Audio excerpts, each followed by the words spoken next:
Week 6, the Account Executive Role, Part 2. Welcome back. This is week 6 of your training, and we're diving even deeper into the role of an account executive. By now, you're starting to see the big picture of how AEs don't just sell. They build long-term relationships, they solve problems, and most importantly, they forecast and strategize to hit ambitious revenue goals. In this lesson, we're breaking down how to become a master at sales forecasting, demand generation, proposal creation, and having those high-stakes conversations with C-level executives. This week is packed with actionable insights that will help you forecast your deals with confidence, create demand that excites your prospects, and position yourself to close high-value deals. Let's jump in. Sales forecasting. Let's kick off with one of the most critical aspects of your role, sales forecasting. Forecasting isn't about guesswork. It's about using data, strategy, and market intelligence to predict future revenue. A great account executive knows how to look at the sales pipeline and forecast accurately, often aiming for quotas in the range of $1 million to $10 million in enterprise-level deals. Here's how you do it. 1. Analyze historical data. The first step is to dive into your company's historical sales data. What were the trends last quarter, last year? Understanding these patterns helps you predict what's possible in the current market. For example, if your company has been growing 10% quarter over quarter, you can use that as a baseline for future growth predictions. But don't stop there. Dig deeper into which sectors were most active and which types of deals closed the fastest. 2. Market trends and competitor analysis. Next, you'll want to pay attention to market conditions. Is your industry on an upswing? Are competitors releasing new products or entering new markets? These external factors can dramatically influence your forecast. For instance, if a major competitor is launching a new product, you might need to adjust your strategy to account for a more competitive landscape, which could delay some deals or speed others up depending on how you position your solution. 3. Collaborative forecasting with your team. Sales forecasting shouldn't happen in a vacuum. Involve your sales team. The insights from your colleagues in marketing, product development, and customer success teams can give you a more comprehensive view of what's coming down the pipeline. Collaborative forecasting leads to more accurate predictions and ensures that everyone is working towards the same revenue goals. 4. Continuous monitoring and adjustments. Finally, forecasting isn't a one-and-done task. You'll need to continuously monitor your pipeline and adjust your forecast as new data comes in. Regularly check in on your deals, reassess where your prospects are in the buying journey, and adjust your strategy to ensure you stay on track to hit your quota. Creating demand at the user level. Once you've got your forecast in place, it's time to focus on creating demand, specifically demand at the user level. This means sparking interest and driving engagement from the ground up within your target organizations. The goal here is to get potential users excited about your solution before they even speak to you. Here's how. 1. Demand generation through engaging content. One of the most powerful ways to create demand is through engaging content. Think about what would grab the attention of a user at your target company. Maybe it's a blog post or case study about how your solution saved a similar business millions of dollars in operational costs.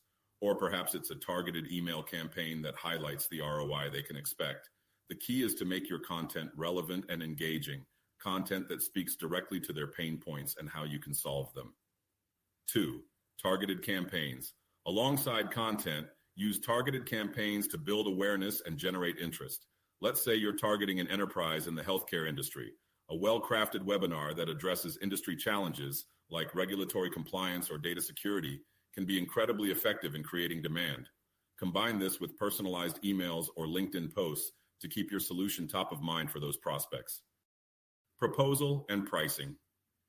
Now that you've created demand, you need to close the loop with a compelling proposal and a pricing strategy that resonates with your customer.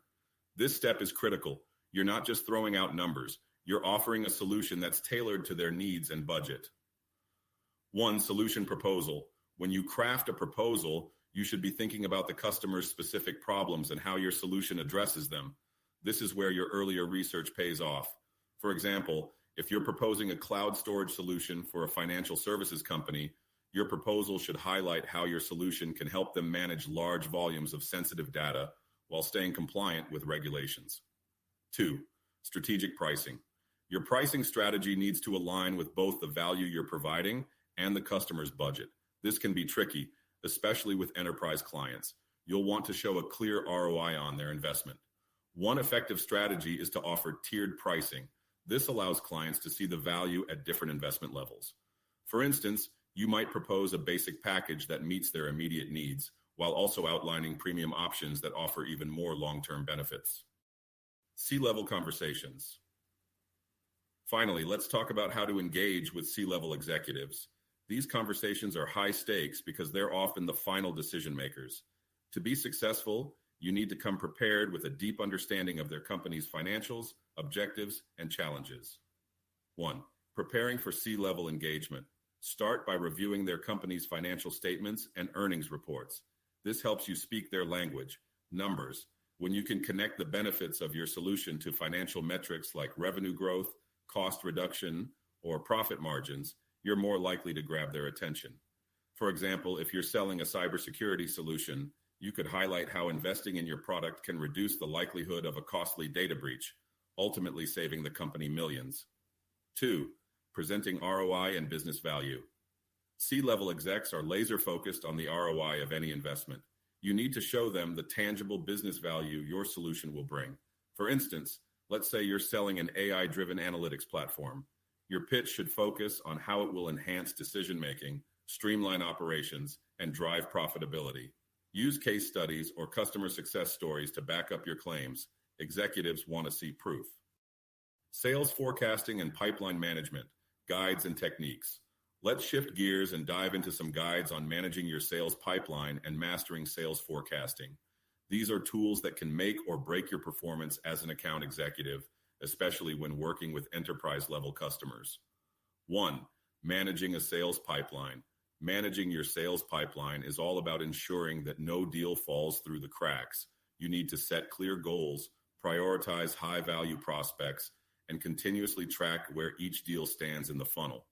For example, if you're working with a large tech firm, you might prioritize deals that have the potential to bring in $1 million or more.